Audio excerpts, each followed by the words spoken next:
एतबार से देखा जाए तो 1,24,000 1,80,000 बताए जाते हैं, लेकिन कुरान में क्या किया अल्लाह ताला ने बोलते हैं बहुत से पैगंबर आए, बहुत से किताबें नाजिल हो गए, हमें चंदे पैगंबर के बारे में चंदे किस्से हमको बतलाते हैं और कुरान के अंदर में मिसालें भी बताते हैं। यह अल्लाह ताला ने कुरान में नाजिल फरमाया। जो शदीद कुव्वत में और कसरत में, यानी जो आए मुनाफिको तुम्हारी हालत उन लोगों की सी है जो तुमसे पहले हो चुके हैं, जो शदीद कुव्वत में और कसरत अम्वाल औलाद में तुमसे भी ज़्यादा थे।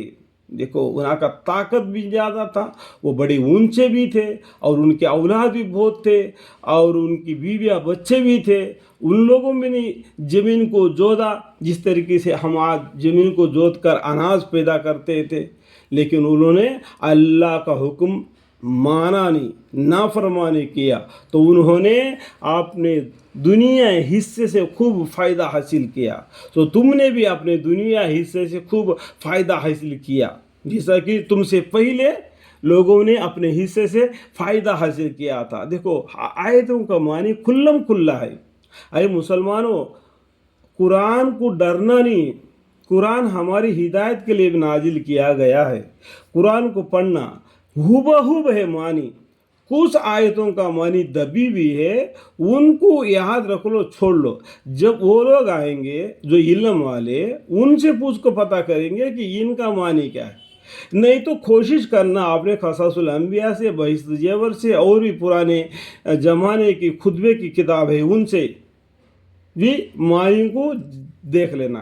कुरान का मानी खुल्लम खुल्ला है। अरे मुसलमानों डरना नहीं, कुरान का मानी पढ़ो और कुरान पढ़ो, ठीक है। और तुम भी बुरी बातों में ऐसे ही घुसे जैसा वो लोग घुसे थे, और उन लोगों की आमल हसन दुनिया और आखिरत में ज़ाया गए। जाया मतलब नुकसान में पड़ गए और लोग बड़े नुकसान में है।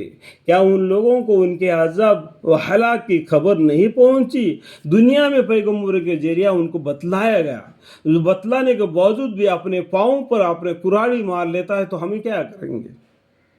आपके खुद के पाँव पर खुद कुराड़ी मार लेगा तो क्या होगा? खुद का पैर टूट जाएगा। समझ में आ गया ना? जो उनसे पहले हुए हैं, जैसे कौम नूह और आद और समूद और कौम इब्राहिम अलैहिस्सलाम के और अहल मदीना और उल्टी हुई बस्तियाँ यानी लूत अलैहिस्सलाम की कौम, कि उनके पास उनके पैगंबर साफ साफ निशानियाँ हक के लेकर आए, लेकिन ना मानने से बर्बाद हुए। मुसलमानों देखो, ना मानने की वजह से बर्बाद हुए। आज हम इस कुरान को ना मानेंगे तो हमारी क्या हालत होगा? हम हज़रत मोहम्मद मुस्तफ़ा सल्लल्लाहु अलैहि वसल्लम के उम्मत के हिलाकर अगर हमें हमारे जिस्म के अंदर दीन इस्लाम का थोड़ा सा भी रुतबा ना हो तो हमारी क्या हाल होगा? खुद अंदाज़ा लगाओ, मैं इशारा कर रहा हूँ, ठीक है।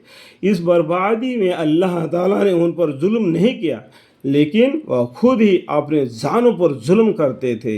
और मुसलमान मर्द और मुसलमान औरतें आपस में एक दूसरे के दीनी रफ़ीक है।